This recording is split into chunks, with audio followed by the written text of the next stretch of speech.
of the fall of Singapore, walking with a big crowd on the palace grounds, and there on what is called the double bridge, which is the sacred entrance to the palace, stood the emperor on the white horse, which is very famous also in Japan. He heard the acclamations and banzai of his people.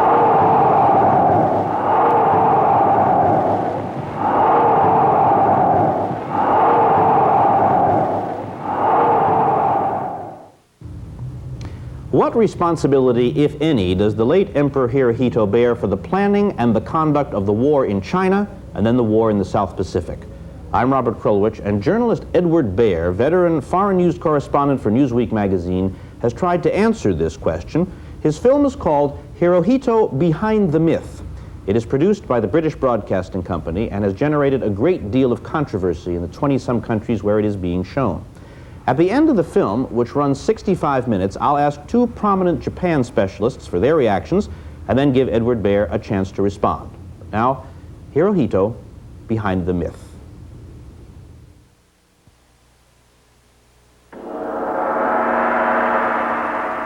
Entrust to one man the powers of the President of the United States, the Prime Minister of Great Britain, the Premier of Soviet Russia. Add to them the powers of the Pope, the Archbishop of Canterbury, the head of the Russian Orthodox Church. Then top it all with the divine authority of our own Son of God, and you will begin to understand what Hirohito means to the Japanese, why they call him the God Emperor. This is how the world once viewed Emperor Hirohito, but 48 years later, opinions had changed.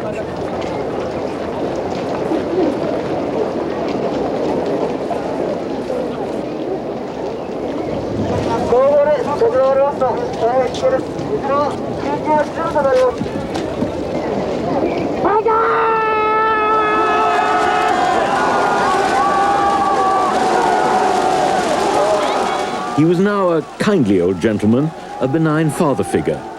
On this, his 87th birthday, his last public appearance, there was no mistaking the affectionate, mystical bond between the emperor and his people.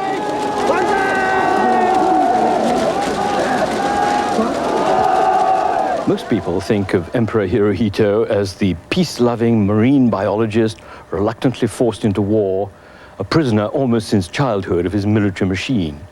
But there's plenty of evidence to show that he was neither quite the puppet nor the pacifist that his image builders have made him out to be.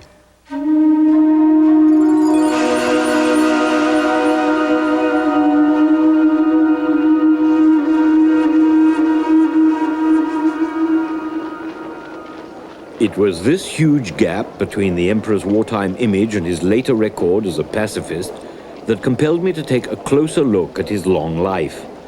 I'd first become interested in him while investigating the life of Pu Yi, the last emperor of China.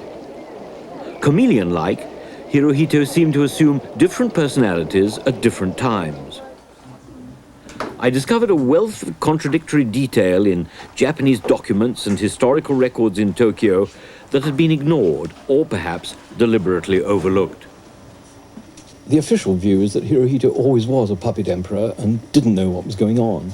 But small publishing houses like this one have brought out diaries of top army generals and palace officials that tell a very different story. Their authenticity has never been questioned. These diaries and the living testimonial of survivors from the pre-1945 period compel us to take a completely new look at Hirohito's extraordinary life. In pre-war Japan, many of Hirohito's most important officials kept diaries containing eyewitness accounts and sometimes actual transcriptions of verbatim conversations with him. They are essential to our understanding of Hirohito's life, and surprisingly, some of them have remained untapped. One of his chamberlains gives this rare insight into Hirohito's traumatic childhood.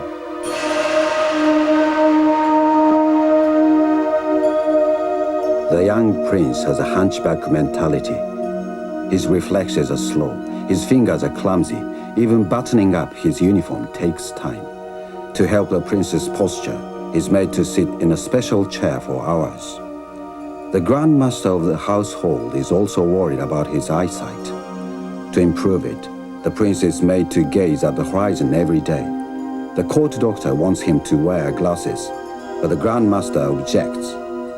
He says he could hardly imagine the future emperor of Japan wearing spectacles.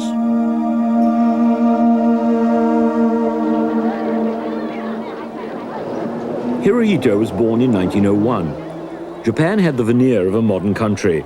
It was his grandfather, the great Emperor Meiji, on the throne for the first 12 years of Hirohito's life, who brought about this incredible change, for before him, Japan had remained in a 17th century time warp for nearly 300 years. Hirohito's father, who was to become Emperor Taisho, and his mother, Empress Sadako, were almost strangers to him.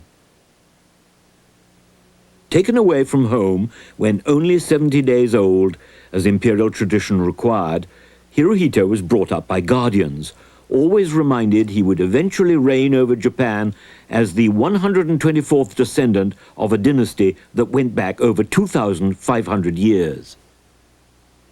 Hirohito and his two younger brothers went to the Piers School, then a nobles-only Japanese Eton. It still exists today. So does the imperial classroom and his specially made desk, where he first learned that he would one day become a living god. One of his few childhood friends and exact contemporaries was Torahiko Nagazumi. I was chosen as one of His Majesty's playmates, and I remember my father emphasized that if we did sumo wrestling, I was not intentionally to lose, just because he would one day be emperor. His Majesty was fond of playing war games, and I remember playing with him in the palace grounds. He always had to be the leader. The head of the Piers School was General Nogi, a war hero who became Hirohito's father figure. He taught him all about the samurai code of honor, the virtues of thrift, stressing physical fitness and the importance of the will.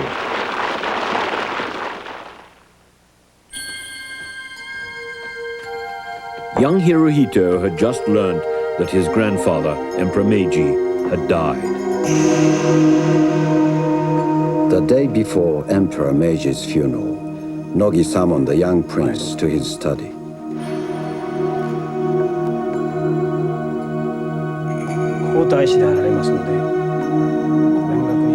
He told him, "Now you are crown prince. You must work harder. My physical presence will not be necessary. I shall always be watching you." Nogi then gave the young prince a book on Japan's imperial greatness. He had no inkling he was seeing Nogi for the last time, and that the general had made a pledge not to survive Emperor Meiji. The day of the funeral, General Nogi and his wife had this commemorative picture taken in their house, which has been preserved without change to this day. Then they took a ceremonial bath, dressed in white kimonos, and waited. As the 101-gun salute signaled the emperor's funeral procession was on its way, next to the emperor's gifts, they committed ritual suicide with razor-sharp swords.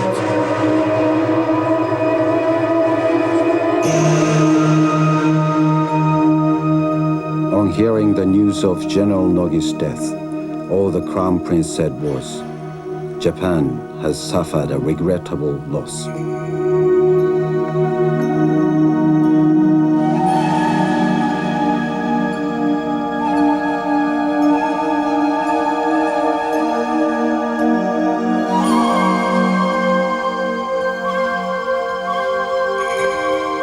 He was now more alone than ever.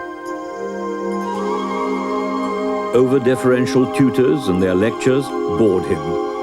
He preferred insects, plants, butterflies, never happier than when collecting tadpoles, the beginning of a passion for natural science that would last him his whole life.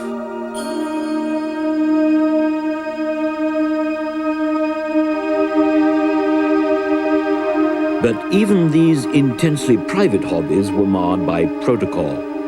Top-hatted, frock-coated officials accompanied him everywhere.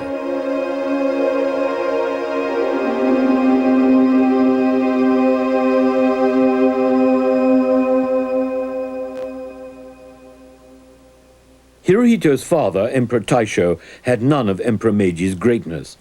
A hard-drinking womanizer, he hardly ever saw his son. But on one occasion, he got the young Hirohito drunk on sake, and on another, sent the 11-year-old boy one of his concubines to initiate him sexually.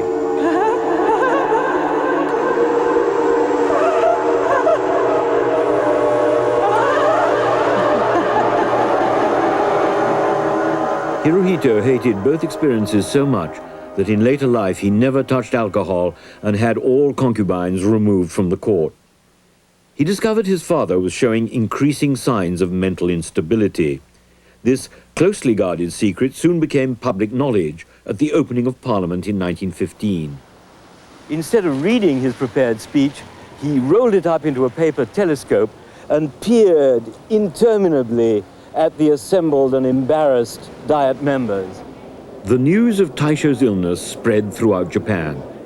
Hirohito, still a schoolboy and only 15, began assuming most of the emperor's duties, while Taisho was packed off for a vacation that was to last the rest of his life.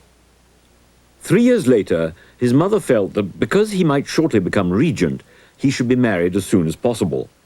Suitable candidates were invited to the palace, unaware they were being observed by Hirohito and his mother. They were the daughters of the few aristocratic clans allowed to marry into the imperial family.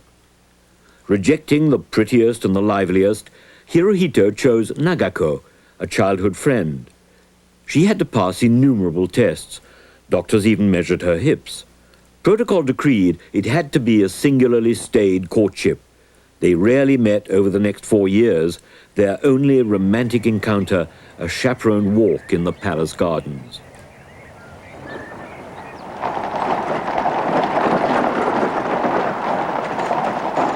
When he was 20, Hirohito became the first crown prince ever to leave Japan. He went on a 6-month tour of Europe. His journey was meant to symbolize Japan's window on the outside world.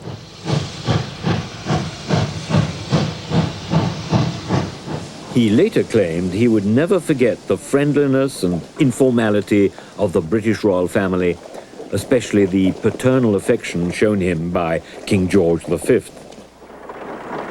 Compared to Japan, he told his aides, here was genuine democracy without class distinctions. In old age, he would say these were the happiest days of his life.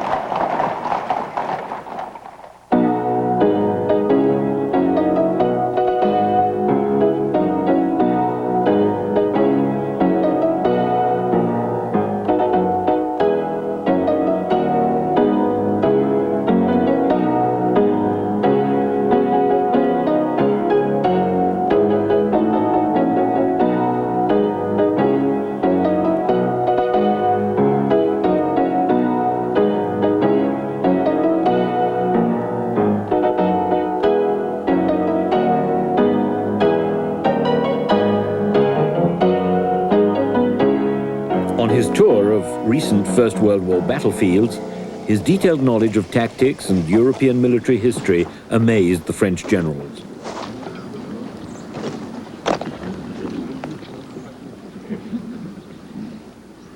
Hirohito returned to Japan with a taste for Western music and a new set of heroes. In his study were busts of Darwin, the scientist, Lincoln, the statesman, and now, purchased in Paris, the effigy of the military genius Napoleon.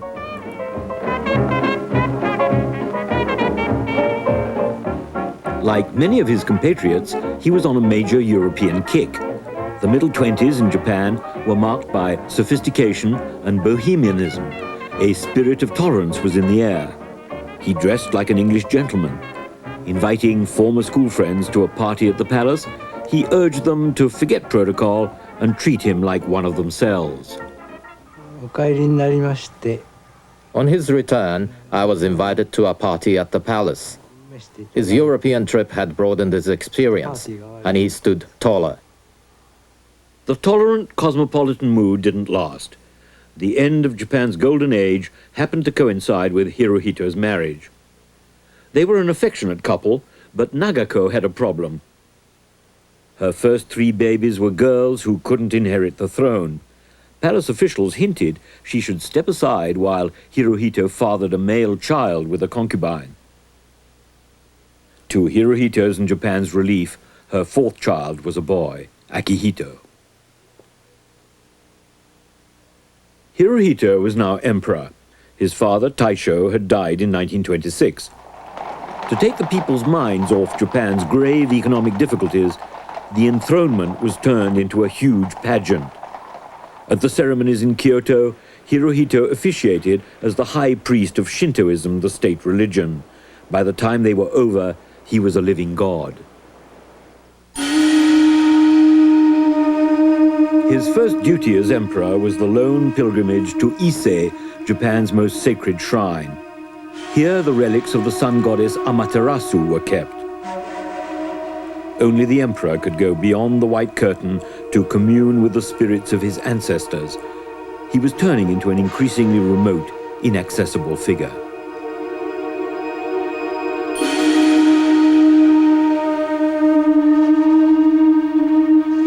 Each new emperor ushered in a new calendar era, giving it his special imprint. Hirohito's choice was Showa, meaning peace and enlightenment. Foreign diplomats in the first few years of Showa believed these were the qualities that would mark the reign of this young, apparently liberal-minded monarch. Ironically, what was supposed to be the age of peace and enlightenment soon became identified with war and authoritarianism.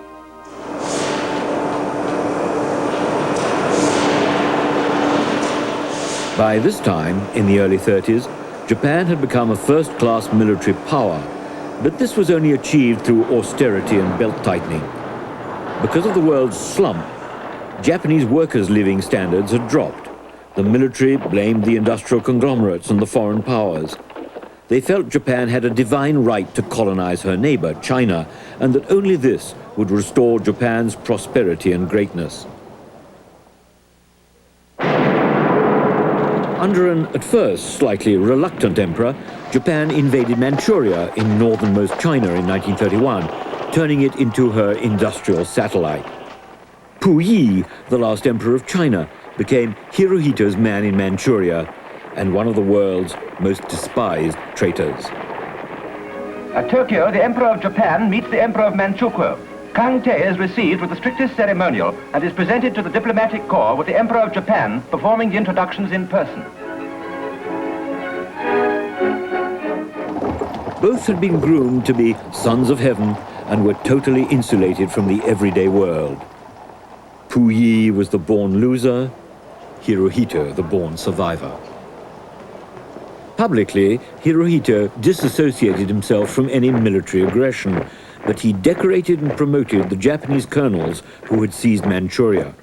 Success had turned the military into a law unto themselves, with close ties to political extremists. Anyone in Hirohito's entourage who opposed Japan's military buildup became a target. Tokyo's crowded railway station became the ideal place for political assassinations. This is where one of Hirohito's prime ministers, Hamaguchi, was shot. Among the millions of Japanese commuters who go to work every day, few have any inkling this is where it happened, the exact spot commemorated by a tiny copper star. Or that in the same station, another Prime Minister, Hara, had been gunned down for the same reason. In February 1936, junior army officers staged a military coup in central Tokyo, murdering some of Hirohito's cabinet ministers and top palace officials. They claimed they acted in the emperor's name to rid him of so-called evil advisors who wanted to reduce the powers of the military. The mutineers set up roadblocks and cordoned off the palace. Hirohito knew that if he gave in to their demands, he really would become a puppet. The diaries of General Honjo, Hirohito's chief aide-de-camp, showed how tough and decisive the emperor could be.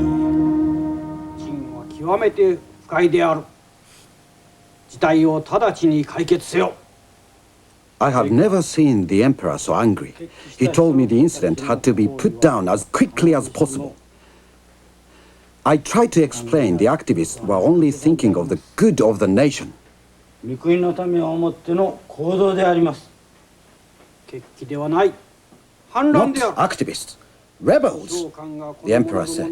If my generals won't deal with these people, I will do so myself at the head of my imperial guard. There were no delays and no mercy. Emperor Hirohito showed he could be quite ruthless when his own survival was at stake. The young army rebels who had used the Sano Hotel as one of their command posts got very rough justice indeed. A speedy trial with hand-picked judges and no right of appeal. 19 were executed, others got long prison terms. The rebellion had failed, but paradoxically, the rebels' ideology, a brand of conquering Asian fascism, triumphed.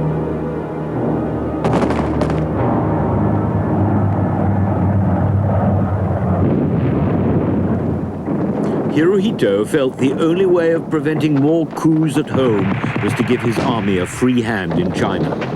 It was unacceptable aggression as far as America was concerned, for China was too important, strategically and economically, to be allowed to fall under Japanese influence.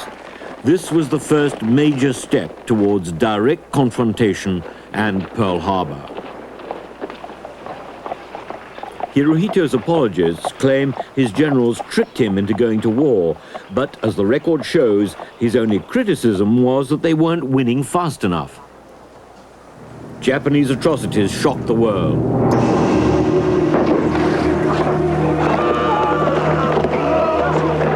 The worst occurred in Nanking, near Shanghai, where tens of thousands of civilians, including women and children, were butchered. One of the military commanders there was Hirohito's uncle, Prince Asaka. Hirohito received regular detailed reports from the China front in his newly set up imperial headquarters war room inside the palace, and he saw Prince Asaka several times after his return to Tokyo. It's hard to believe the emperor was unaware of what was going on. Hirohito was now constantly in uniform. He was not only God Emperor, but God Commander-in-Chief. When the emperor left the palace, he was in a special car with guards and motorbikes in front and left, and the streets had generally been emptied, or if people were left there, they had to kneel on the pavement, as it happened to me one time. And I had to put myself on my knees so as not to see the god passing. The outside world became fascinated with this god emperor. Not even his tailor may touch the person of the emperor, for who would lay hands upon the sun? If you are Japanese, it actually hurts your eyes to look at Hirohito, just as it hurt your eyes to look at the blazing sun. Nor would anyone dream of handling his uncovered picture. When Hirohito's face appeared on the front cover of an American magazine, the Japanese government filed an official protest with the American State Department. In 1940, the imperial dynasty was officially 2,600 years old. This became a pretext for a series of huge rallies glorifying Japan's new military might under a divine emperor.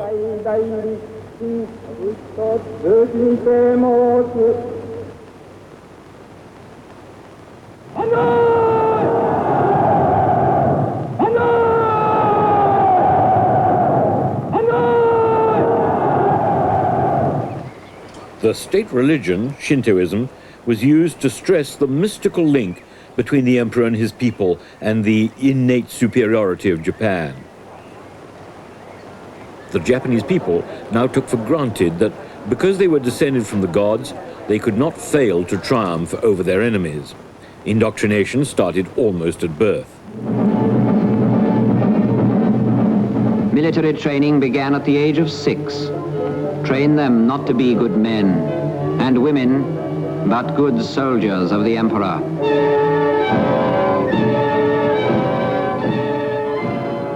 World attention focused not only on Japan's huge army, but on her fleet, now far larger than the US Navy. As a precautionary measure, America banned oil sales to Japan. Other European embargoes followed. It was a vicious circle. The more Japan prepared for war, the more she needed oil. But after the American embargo, the only oil available was in the Dutch East Indies, now Indonesia, and getting it meant going to war. Emperor Hirohito's military advisors kept telling him, the longer we delay, the weaker we become. Our stocks run out in 1 year's time. Because raw materials, including oil, could now only be obtained by force, Japan geared itself to occupy the whole of Asia. Japan's military leaders were aware that America would not stand idly by. They knew that before they could make their move, they would have to sink the US fleet in the Pacific. There were other reasons, too, for Japan's military invasion of Asia. Japan claimed it was being economically strangled and encircled as a result of the hostile Western powers' embargoes, and this propaganda ploy was designed to justify Japanese aggression. The whole attitude of the emperor in the pre-war days can be understood only if you remember the international circumstances. Hitler had started carving the world into new frontiers and new countries. And Japanese were fascinated by what was happening in Europe, and they were resolute to be there on the last day when the carving would take place. Japan must have its part of the new world. The official Japanese line is that Hirohito had no advance knowledge of Pearl Harbor and was, in any case, unable to prevent it. The facts, as I discovered them, point to a completely different story. As the diaries of General Sugiyama, Hirohito's wartime army chief of staff, show, the emperor met with his admirals and generals in this palace. They argued and debated endlessly and eventually decided on Pearl Harbor. で、軍事的な面でも、例えば In military terms, he discussed with his chiefs of staff when would be the best time to attack Pearl Harbor and how to make a surprise attack on Thailand, as we see in the diary of General Sugiyama. これは参謀総長杉山のメモに出ている。 The emperor asked, "What is the Navy's target date?" Admiral Nagano said, "December the 8th." The emperor then said, "Isn't that Monday?" The admiral explained that Monday in Japan meant Sunday in Hawaii, and that they took their holidays seriously there. At the end of November 1941, the Japanese fleet secretly slips out of its base, destination Pearl Harbor. While the fleet is on its way, an extraordinary sequence of events takes place, simultaneously in Washington and Tokyo. The objective is to lull the United States into believing war is not that imminent. In this deception, Hirohito is personally involved. Worried about the international situation and desperate to leave, British and American residents in Tokyo book their passage to Los Angeles aboard the Tatita Maru. It leaves Yokohama on December 2. As long as this prestigious Japanese liner is in American waters, the US State Department believes, Japan will not attack or risk its capture. This means war is not likely until after Christmas. President Roosevelt is debating whether to send a personal letter to Hirohito in a final, desperate attempt to avert war. Meanwhile, on December 6, a long, coded 14-part memorandum is already being transmitted from Tokyo to the Japanese embassy in Washington. It sums up the stalemate in negotiations between Japan and America and ends with a declaration of war. The Japanese embassy staff is in no hurry to decode it. They stage a lavish party at the Mayflower Hotel that lasts well into the afternoon. Afterwards, the decoders while away the time playing ping-pong in the embassy basement. That night, Roosevelt finally decides to send his letter to Hirohito, using the American ambassador in Tokyo, Joseph Grew, as an intermediary. Well, this was a sort of a last-ditch effort by the U.S. government to turn things around at this late stage. So the president did send actually a fairly lengthy message reviewing the past and with hope for peace to the emperor. and Ambassador Grew was alerted that this message was on the way and would be arriving in several hours.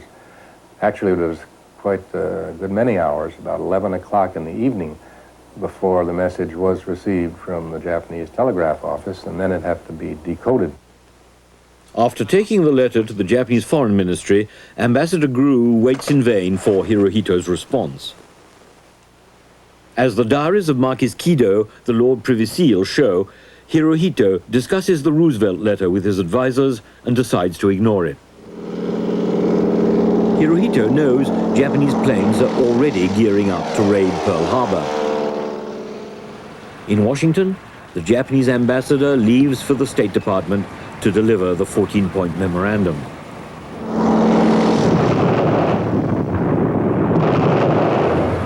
While he's on his way, Japanese bombs are falling on Pearl Harbor and the American fleet is sunk. At the State Department, the Japanese ambassador claims he's been unable to deliver the declaration of war in advance of Pearl Harbor because of decoding delays. The United States of America was suddenly and deliberately attacked by naval and air forces of the Empire of Japan. The United States was at peace with that nation, and at the solicitation of Japan, was still in conversation with its government and its emperor. Back in the palace, Hirohito now knows that the Pearl Harbor raid has succeeded beyond anyone's expectations. Inside the American embassy in Tokyo, diplomats are still waiting for Hirohito's reply to Roosevelt's letter. The next morning, Ambassador Grew was again called, about 6 in the morning, I think it was, to the Foreign Ministry, and was received by Foreign Minister Togo, who put down in rather abrupt fashion in front of him what he described as the last response of the Japanese government in the negotiations which had been going on for many months. There was, he asked the ambassador, as a matter of fact, to interpret this as the response of the emperor to the president's letter.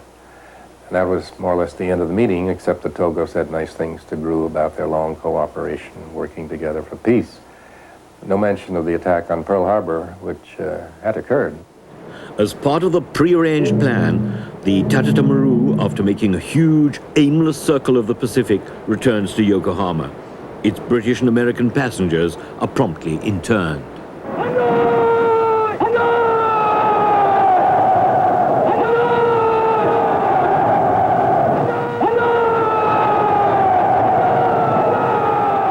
As the imperial forces swept across Asia, the euphoria in Japan was almost hysterical. Perhaps for the first time, Hirohito was not only divine, but genuinely popular. I remember after the fall of Singapore, walking with a big crowd on the palace grounds, and there on what is called the double bridge, which is the sacred entrance to the palace, stood the emperor on the white horse, which is very famous also in Japan. He heard the acclamations and banzai of his people.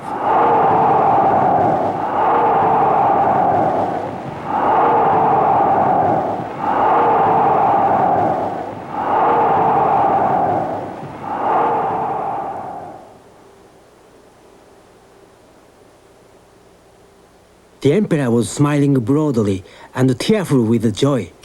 "My dear Kido," he said, "do you realize what we've done? Java has surrendered. The whole of the Dutch East Indies is ours, as well as Burma. It's happened almost too fast." The emperor was so joyful. I was at a loss for words. Only 3 months after Pearl Harbor, there were tens of thousands of American, British, and Dutch prisoners of war in Japanese hands. They all had to parade daily before a portrait of Hirohito. America struck back with General Doolittle's air raid on Tokyo. Hirohito bowed to his general's demands that captured flyers be treated as war criminals. All were tortured and 3 executed. He could have commuted their sentences, but didn't. A relentless Allied propaganda wave followed. Look carefully at this man. He's the Emperor of Japan, whose forces have committed the appalling atrocities against British Empire and Chinese troops and civilians, men and women in Hong Kong. These are the swine who bound and bayoneted our helpless soldiers in their hands. If these pictures serve to kindle a flame of vengeance throughout the civilized world, they will have served their purpose. Let the cry be vengeance, bloody vengeance!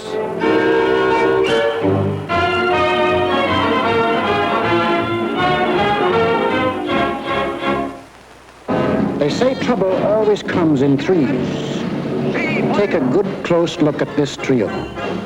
Remember these faces. Remember them well. If you ever meet them, don't hesitate. Along with Mussolini and Hitler, he was now one of the most hated men in the world. Germany was now Japan's closest ally. The emperor asked me if I'd heard the latest news. The Germans, he told me, had not only taken Tobruk, they'd captured Sribarani and were well on their way to Alexandria. The emperor said he wanted to send a congratulatory telegram to Hitler to celebrate his victory. We later told His Majesty this would not be wise, since Hitler had not sent him a congratulatory cable after our victories. But the tide of war very quickly turned against Japan. American raids on Pacific Islands destroyed more planes than Japan could replace. Gradually, the euphoria gave way to a dogged defensive spirit.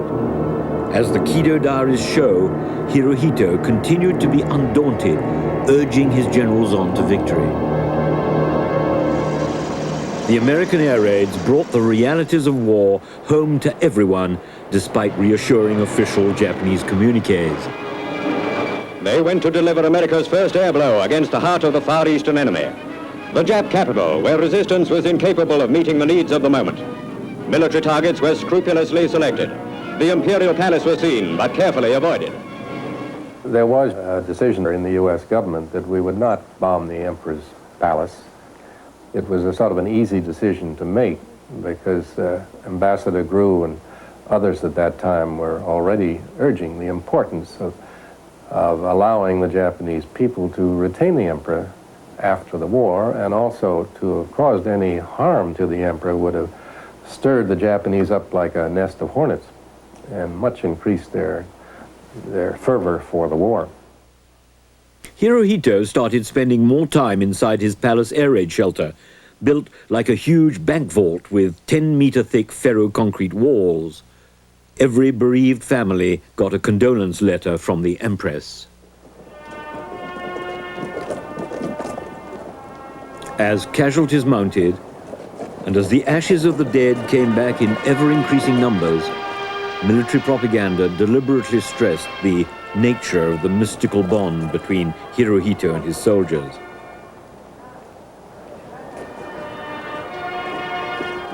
Especially the newly created suicide squads, the famous kamikaze. The early pilots who went out attacked willingly without any ceremony. However, when the suicide attacks started being operated from Japan, the numbers of attacks increased, and so did the need for more pilots. Many of them didn't want to go on these missions. To boost their morale, there was a ceremony. They were given imperial sake and special headbands.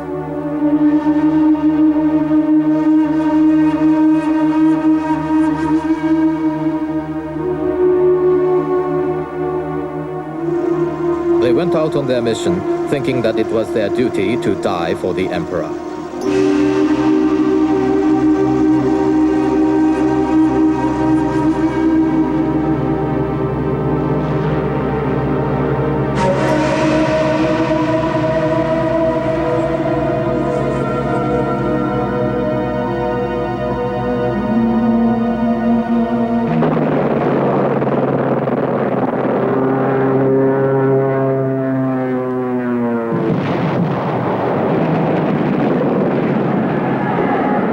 Kido diary showed, Hirohito was briefed on the kamikaze's successes and on their casualties.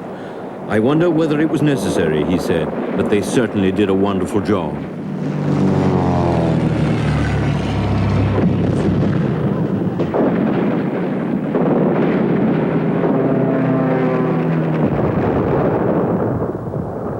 Propaganda made great use of the kamikaze system to explain to the country that for the emperor, every citizen, you and me, must die and give his life, when the Americans very soon will land on the sacred soil of Japan.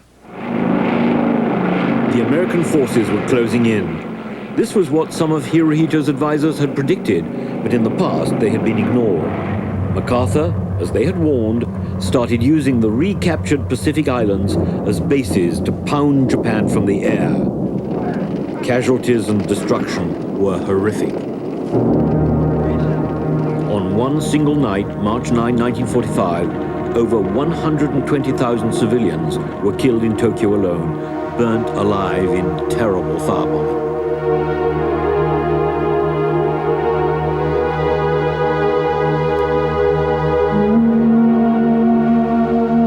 The Emperor's palace was accidentally damaged. He emerged from his bunker on a tour of the city in order to boost morale. Kido, in his diary, noted that, given the mood of Tokyo, this would be counterproductive unless he dispensed with his usual complement of bodyguards. Churchill, Truman and Stalin met immediately after Hitler's downfall. Their July 1945 Potsdam Declaration demanded the unconditional surrender of Japan's armed forces, but said nothing about the emperor. Hirohito sat it out in his bunker. His government did not reply to the ultimatum. It was less concerned with civilian casualties than with the emperor's continuing divine status, even in defeat. 7 days later, on August 6, came the Hiroshima atom bomb. Truman had waited as long as he felt he could for a reply. But even 3 days after Hiroshima, Hirohito's cabinet still had not reacted to the ultimatum. Now the Soviet Union entered the war against Japan, and Truman dropped another atom bomb, this time on Nagasaki. All over Asia, thousands of Japanese were surrendering. But in Tokyo, Hirohito's cabinet was still split. Most of the ministers wanted to surrender. The key generals wanted a fight to the finish. Now, at last, Hirohito stepped in and made the most important decision of his life. In the appalling heat of the airless imperial bunker, he announced to his ministers that he intended enduring the unendurable and accepting the terms of the Potsdam Declaration. While most of his ministers wept uncontrollably, Hirohito showed little emotion. Had Japan accepted the Potsdam Declaration, the atom bombs would not have been dropped, and maybe the Soviet Union would not have entered the war. But the emperor wanted to make sure that the peace treaty guaranteed his status and the continuation of the imperial system. So this had delayed Japan's surrender for 2 more weeks.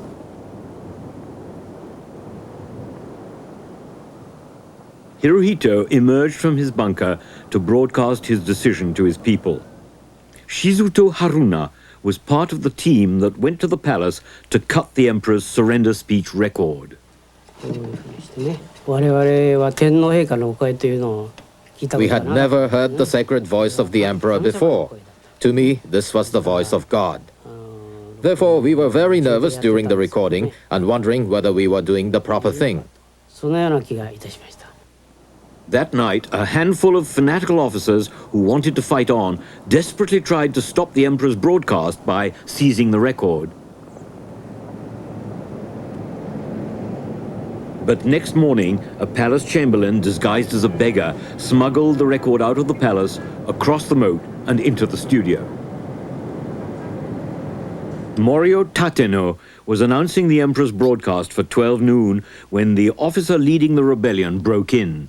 Keeping me at gunpoint, he demanded that the news reading be stopped and that he should broadcast instead. I had to prevent him playing for time. We telephoned the army and learned that the rebellion was over. The officer withdrew and committed suicide in front of the imperial palace. On August 15, the entire population of Japan gathered in front of communal radio sets. Nearly everyone expected Hirohito to call for the honorable death of 100 million, the final sacrificial fight to the finish against the invading Allied forces. And the radio set was the emperor, so they had to stay at attention and wait for the august voice to be heard. And then came this voice which had never been known by the people, very strange, very slow, and something more extraordinary, speaking a language that these people did not understand. Because since 1,000 years or more, the emperor had a language of his own.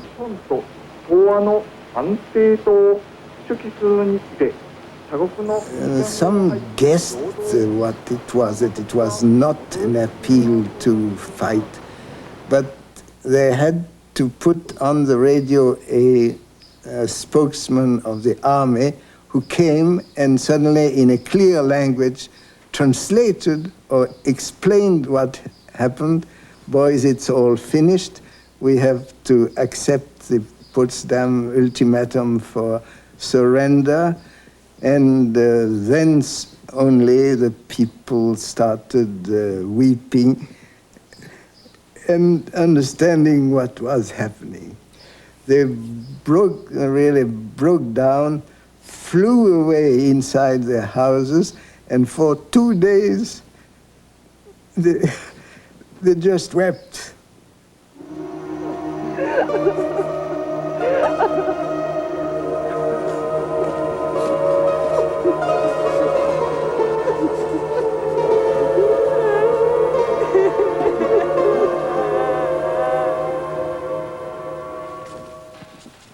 The imperial household minister ordered all official documents incriminating the emperor to be destroyed before the Americans arrived.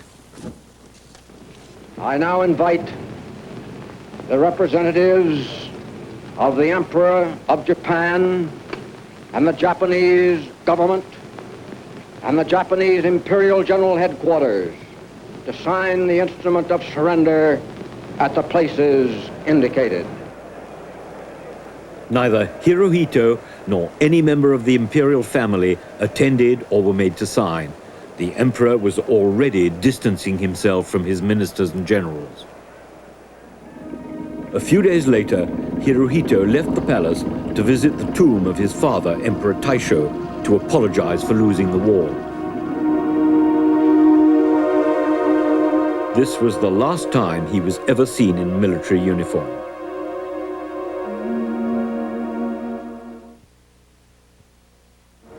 Facing the palace is the Daiichi building, once MacArthur's headquarters, which, after the surrender, became the only source of power. From this desk, MacArthur ruled Japan. His most urgent problem on arriving in Japan was how to deal with Japan's war criminals and what to do with Emperor Hirohito. International pressure to try the emperor as a war criminal was considerable. The United States Senate and Congress had passed a joint resolution to have him indicted. He was number 7 on the Australian government's wanted list, and France, China, the Soviet Union, Holland, and many other countries wanted him sentenced. Hirohito knew he had to make a humiliating call on MacArthur. On September 27, he went to the United States Embassy for an extraordinary meeting.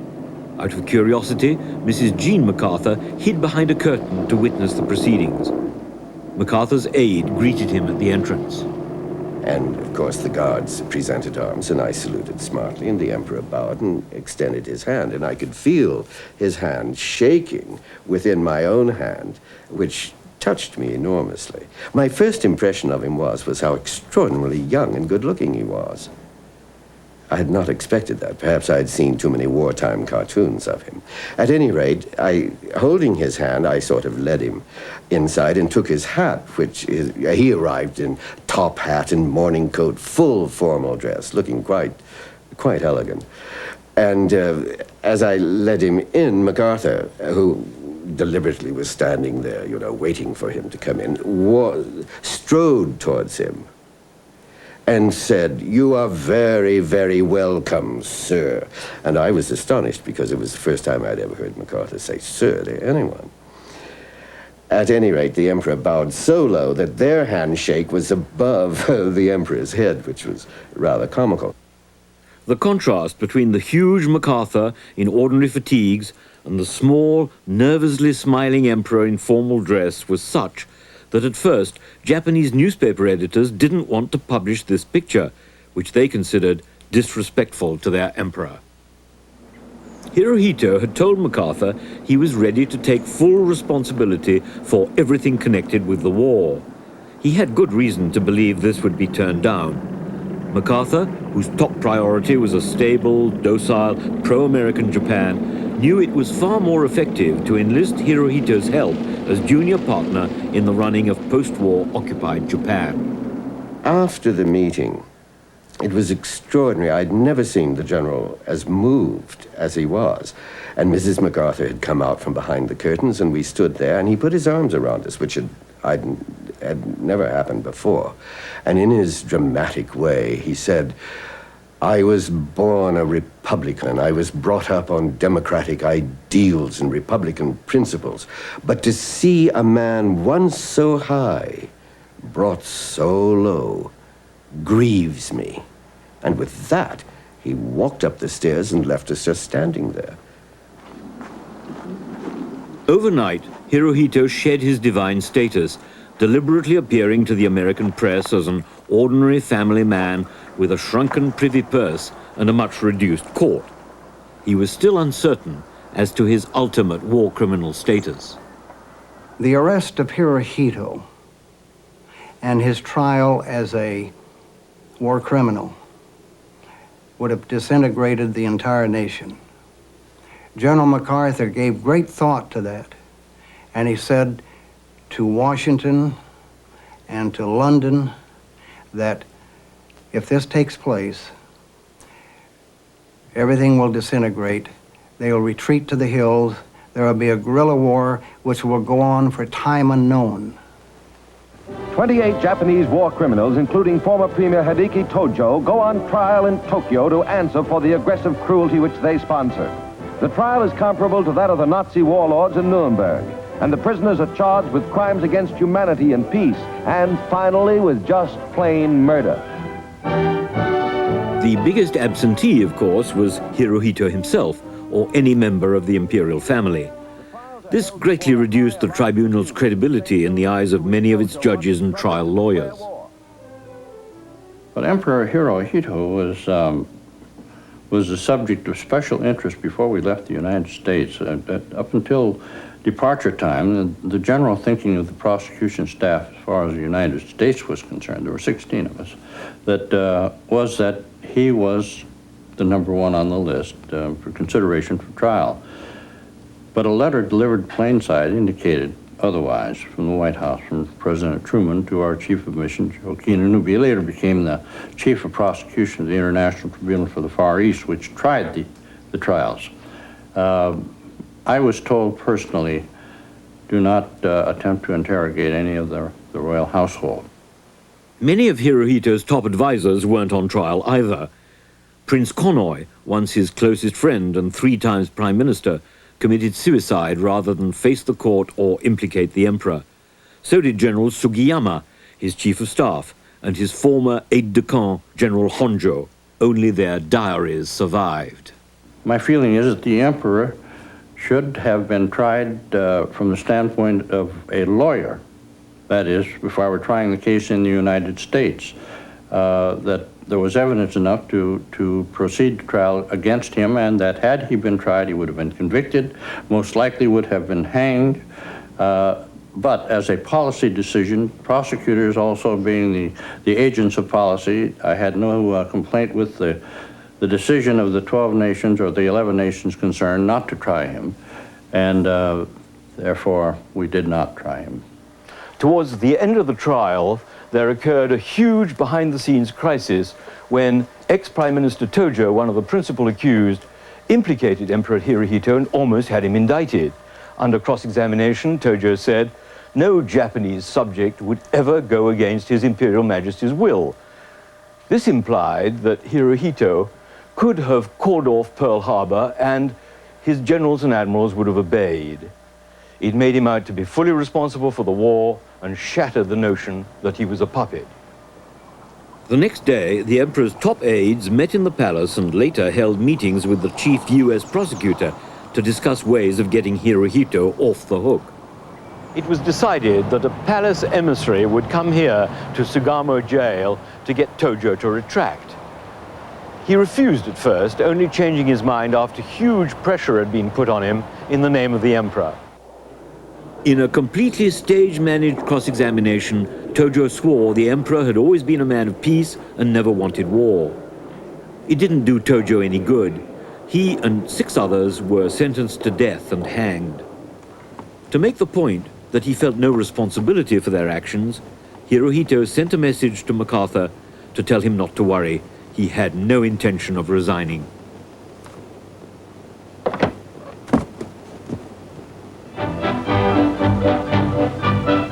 Heretofore considered sacred in his person, the head of the Japanese state was protected on every side when on rare occasions he ventured from the palace grounds.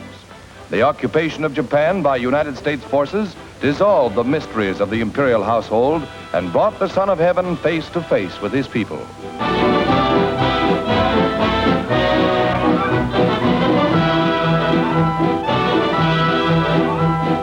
On this precedent-shattering occasion, Hirohito conversed with many of his subjects, very different from the days when his people were even forbidden to look upon the sacred presence.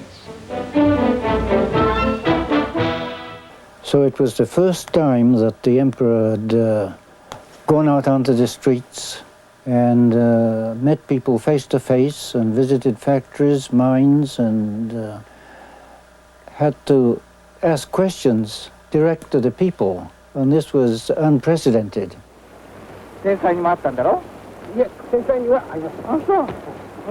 You felt that there was tremendous enthusiasm and support for the emperor from these masses of people, which was to me totally unexpected, because in the aftermath of the war and the ruins, you would anticipate some hostility or animosity, but there was none of this.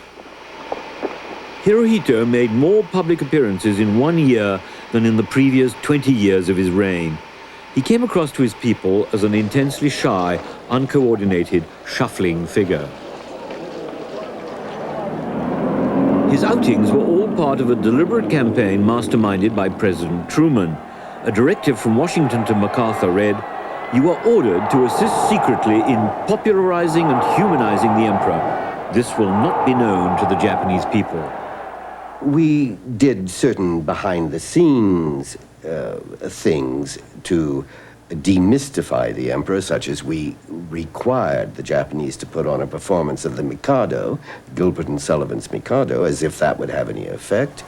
We encouraged that sort of thing, but it had no effect whatsoever. The emperor was impregnable.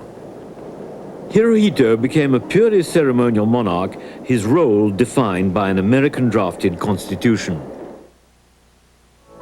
Enjoying a New Year's reunion with their children and grandchildren, the Emperor and Empress seem no different from any grandparents.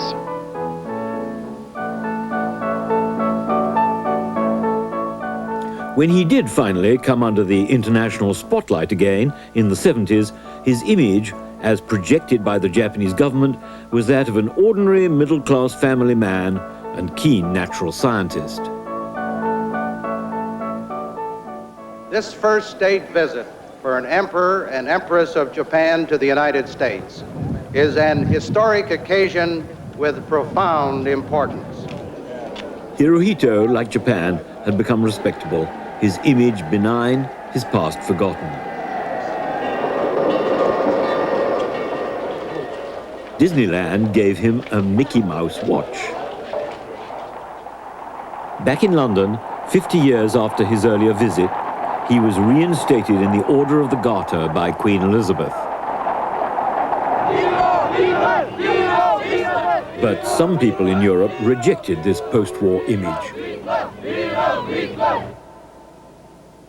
By the 80s, the emperor had reverted to his earlier, more formal lifestyle. His chamberlains were determined that within the 300-acre palace grounds, old-time ceremonials should be as rigid as in the early days of his reign.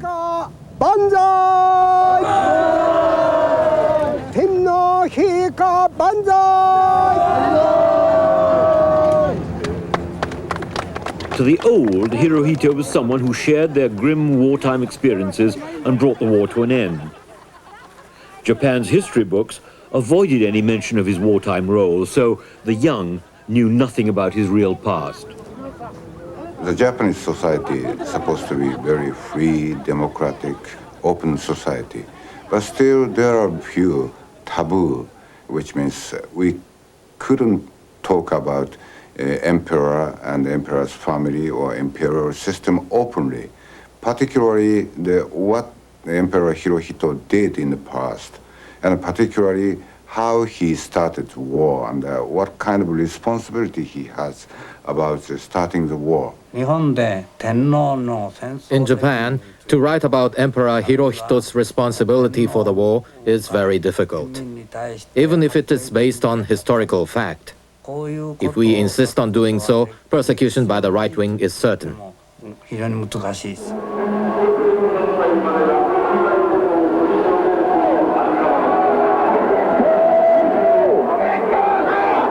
Ultranationalist groups which re-emerged after the war as a small but powerful lobby have been the most vigilant enforcers of this taboo around Hirohito.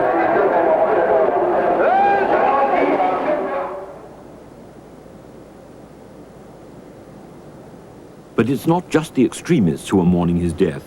The sorrow at the passing of the Showa era is widespread. The question I ask myself is, which Hirohito are his people grieving over? Is it the one-time living god, symbol of proud imperial insular Japan? Is it the commander-in-chief who allowed his country to be led into a disastrous war? Or are they mourning the benign family man, symbol of high-tech, prosperous Japan's recovery, who gave the impression he had no hand in its aggressive past? There's no doubt in my mind it's this post-war innocent image of Hirohito most Japanese want to perpetuate, even if it means considerably rewriting history. As we now know, his role during the 63 years of his reign was a complex one. His innocent image, only one of his many incarnations.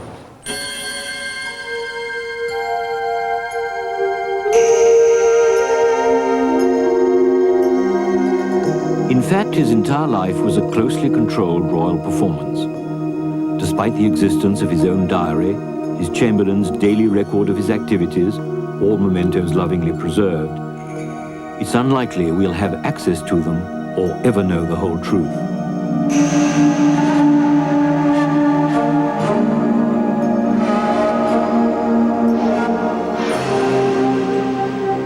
Tradition has it that his spirit now mingles with those of his ancestors at the Ise shrine.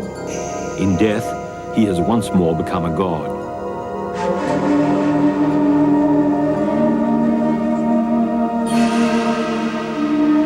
Just as no mere mortal can go behind the shrine's white curtain, so we will never know how Hirohito really saw himself. Which of his many incarnations meant the most to him? The lonely boy? The warrior on the white horse? The gentle, increasingly reclusive family man? Perhaps, towards the end, all that mattered to him was that he had survived.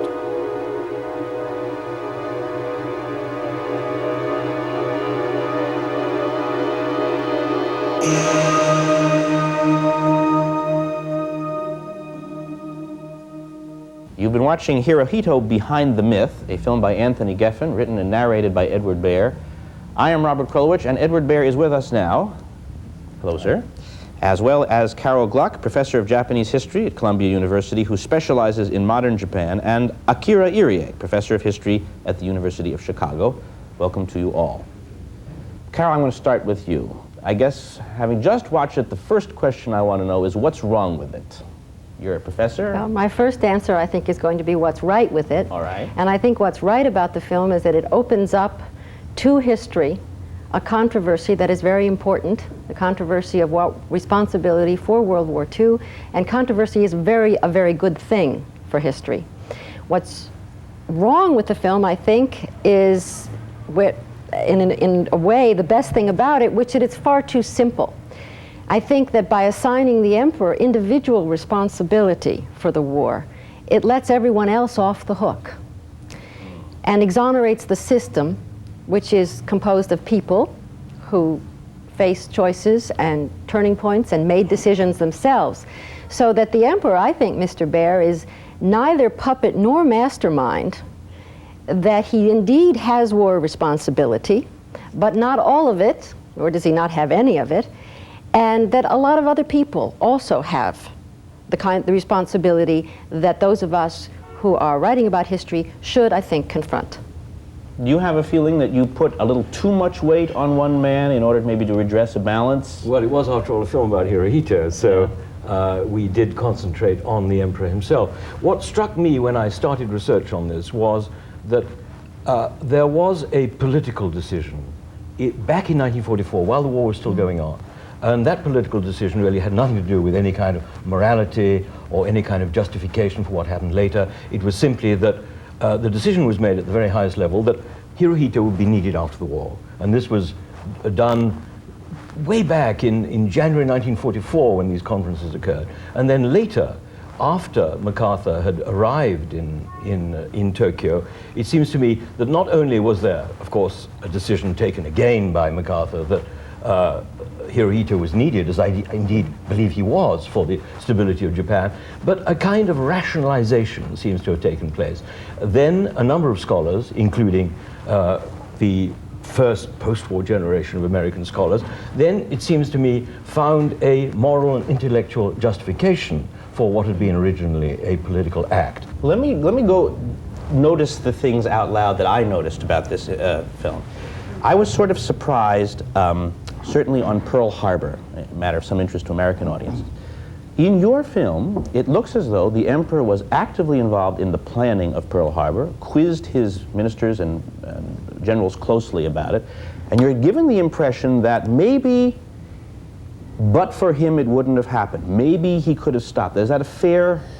Not for him. I would object to, but for him it wouldn't have happened. What I think there is no doubt about, I mean, you can interpret the kind of conversations and exchanges that he had with his chiefs of staff in various ways. For instance, Professor Reichar says, indeed, they took place, but he wanted to warn them, and that he was doing this deliberately to show how dangerous it was. But there's no doubt in my mind that these exchanges took place, and indeed they're there. They're not necessarily, of course, they're in very formal language, but they are extraordinarily detailed. Well, I mean, Professor Irie, would you have a different take on the same conversations? I think it is possible to have a different interpretation of the same conversations. I agree with Mr. Baer that these conversations did take place. I am slightly concerned with the implication that this is all new because the documents have been published, many of them have been published already, scholars have been using them. But I think I would agree with Mr. Baer that much of this has remained outside the reach of the ordinary people, Americans, Chinese, Japanese. Scholars have been aware of these documents. What has that? The emperor was actively engaged in these conversations? The emperor was, in fact, at those meetings where final decisions were made to start war, for example, to terminate negotiations with the United States or to begin negotiations, the emperor had to be present at these highest decisions of the state. Well then, Carol, what is wrong with reaching the simple conclusion that since he was there, since he was interrogating, since he was interested, had he said, as Tojo suggested, don't do this, then Japan would not have attacked Pearl Harbor? What's wrong with that notion? Well, there's nothing wrong with that if that were, well, yes, there is. There is something wrong with that. What's wrong, I think, is that the fact, I think that all of us who have to deal with the pre-war political history in Japan, particularly in the West, have to understand, and it's a hard thing for us to understand, is that the emperor did not have the kind of political power to which we are accustomed when we think of our presidents, our prime ministers, or our dictators.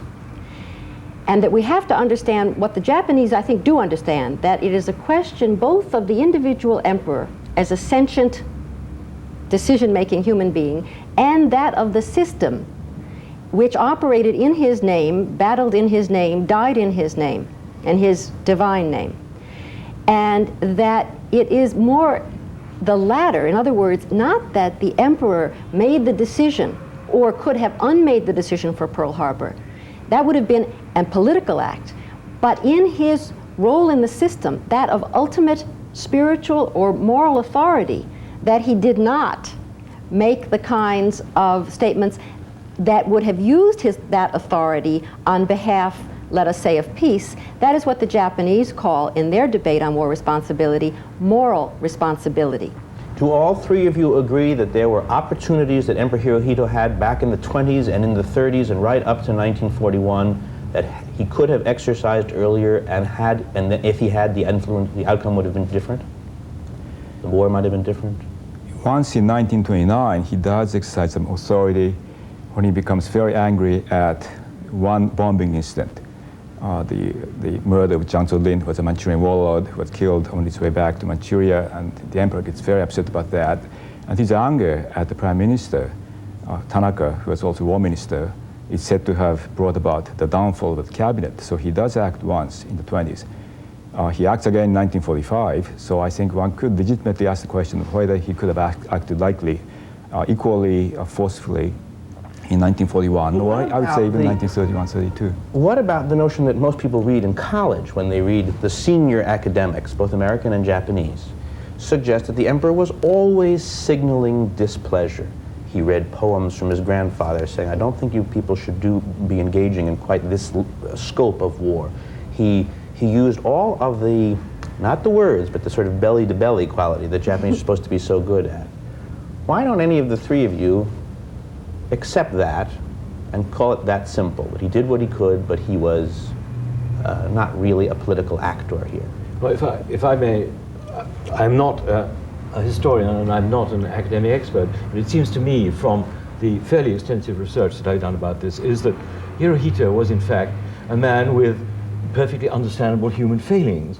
And it seems to me from reading, for instance, the diaries of Marquis Kido, his chief confidant and his Lord Privy Seal, who kept a very detailed record of what went on between them, that there were times when he felt terrible about what was happening, and there were other times when he was quite exalted about what was happening. I mean, he did read this poem, his grandfather's poem, which has been interpreted as meaning, I don't like this at all. At the same time, in October 41, he says to Kido, well, after all, you can't, I forget, I may be paraphrasing it, you can't grab the baby tiger without going into the mother tiger's lair, which is another way of saying, you know, who dares wins.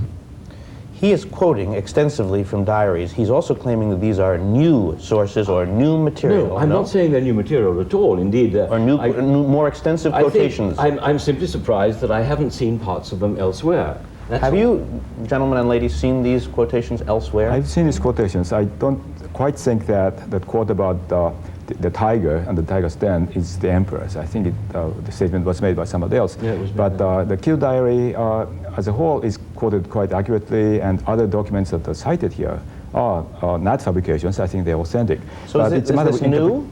It's not new. That is to scholars. For the past 25 years, 30 years or so, I think much of this would be well-known knowledge. On the other hand, what I said was that for non-specialists, much of this may come as a surprise. May I add something? Yeah.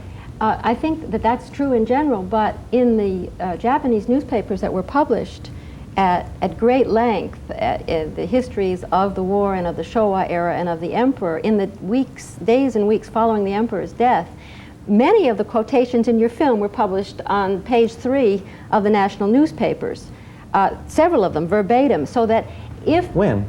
January 9th, the Asahi newspaper, January 8th, the Mainichi Asahi, you'll see that the quotations, including the ones in the film, are there. So that what I think is that what was known perhaps to scholars alone in the last 2 decades has now finally burst forth both with the death of the emperor and with the statements of people like the mayor of Nagasaki about the emperor's war responsibility, so that now you do have a debate, and that the old facts have new audiences, and the Japanese have an opportunity now to tackle the very complicated question of war responsibility. And I hope that your film, as problematic as I think it is, will be shown in Japan because it will fuel the fires of that debate. Let me say, if I were Japanese, here would be the most startling headline for me. There's a strong suggestion in the film that after Potsdam, when the Allies said, all right, surrender and surrender unconditionally, you describe a 2-week waiting period.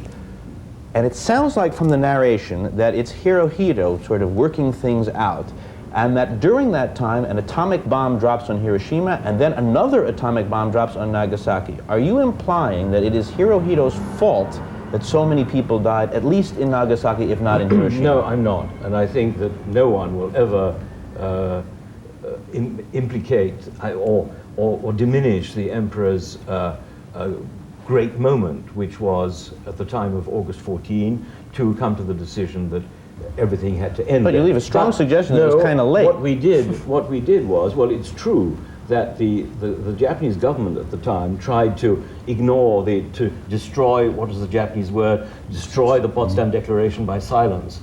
And Hirohito was silent, as indeed, as a constitutional emperor, he probably had to be. But we did have in this film the only Japanese scholar who has written a very controversial book about the emperor, Professor Inouye, and it is he who makes this statement. It is not me, and it's not the BBC. He is saying, he is much more sanguine about this than I am. He says that Emperor Hirohito could have ended the war earlier. Now, and he also says that the lives of people at Hiroshima and Nagasaki could have been spared, and maybe the Soviet Let me hear Union from either of you. Do either of you share that professor's view? No, I don't. Because I think the real situation was a bit more complicated than that. I do not think the emperor himself becomes involved in it until the very last moment, until after August 10th or so. What happens is that, in part, the Japanese government is trying desperately to bring the war to an end by sending a special emissary to the Soviet Union, Konoe, right? And Konoe would go in the name of the emperor to try to ask the Russians to intercede on their behalf.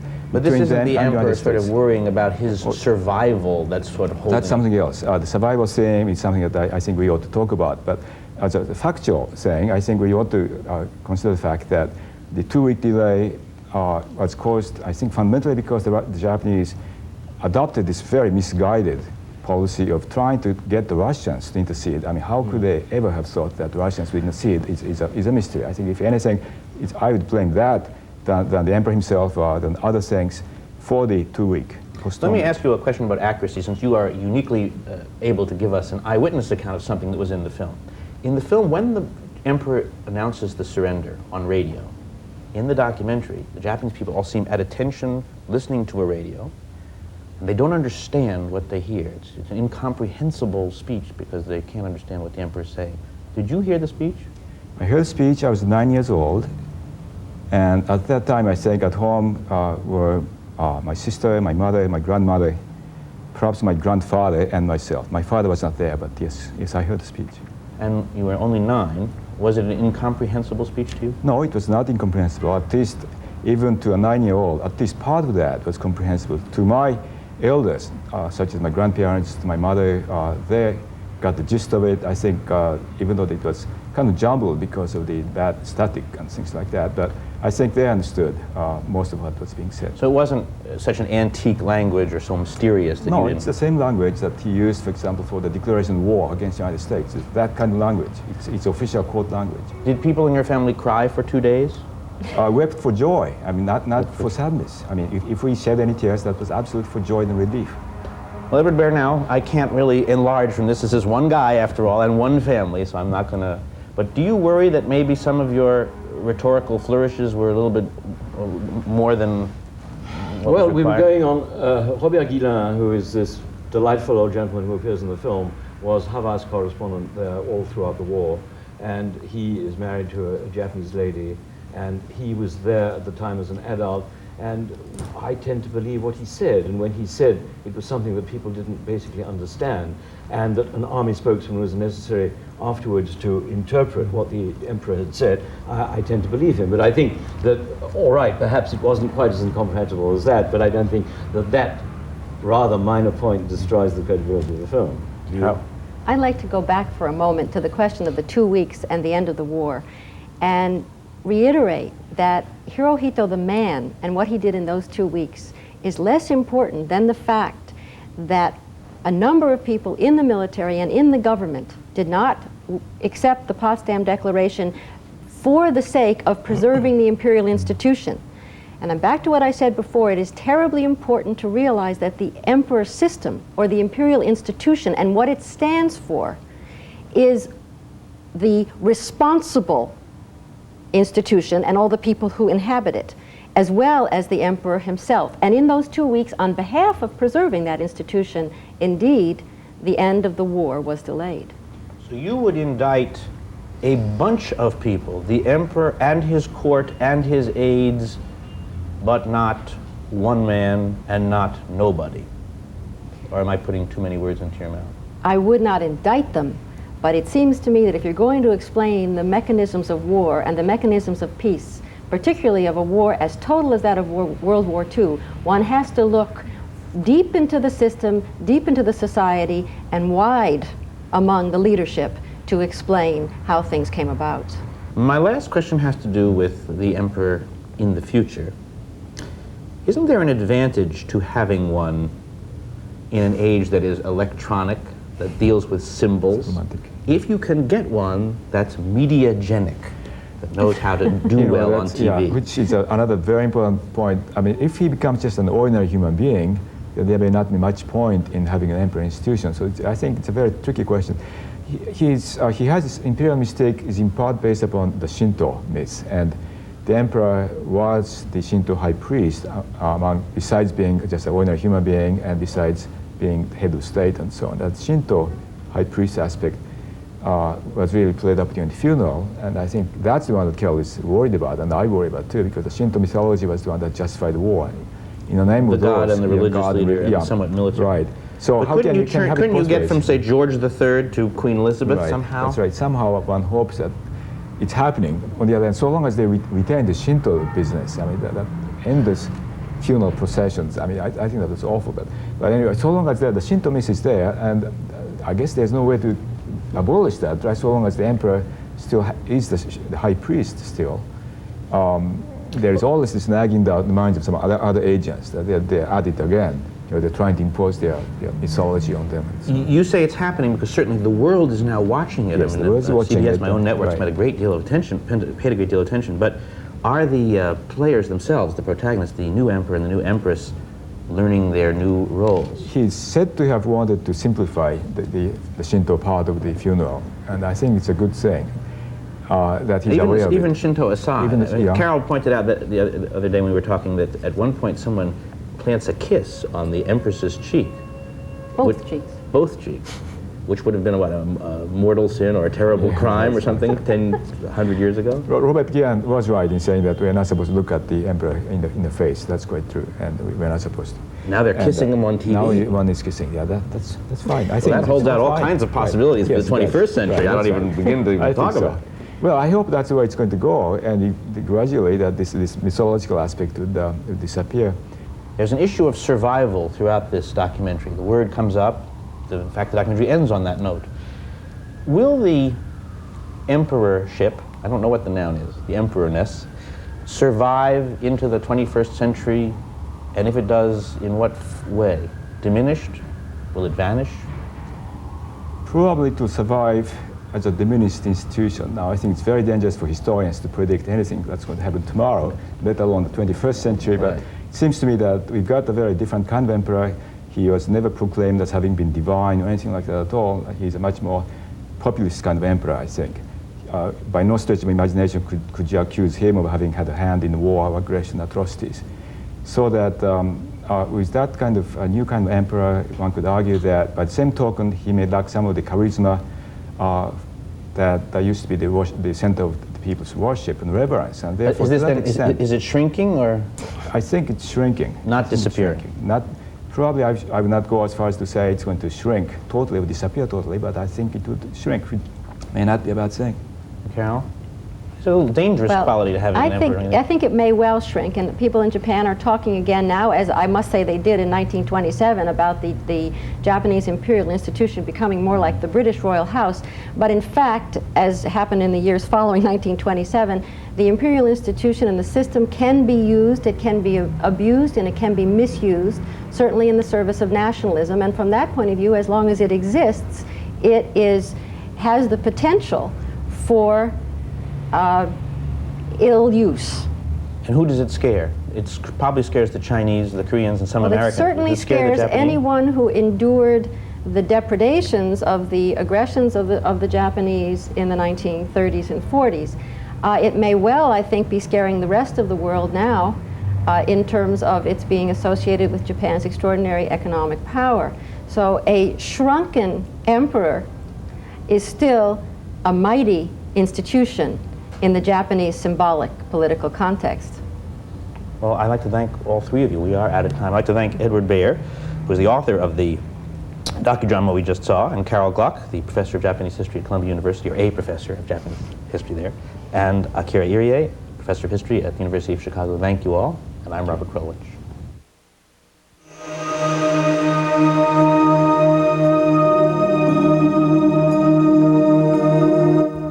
Take a look at World War II history and how Hitler lost the war. Coming up next, more TV worth watching here on OPB.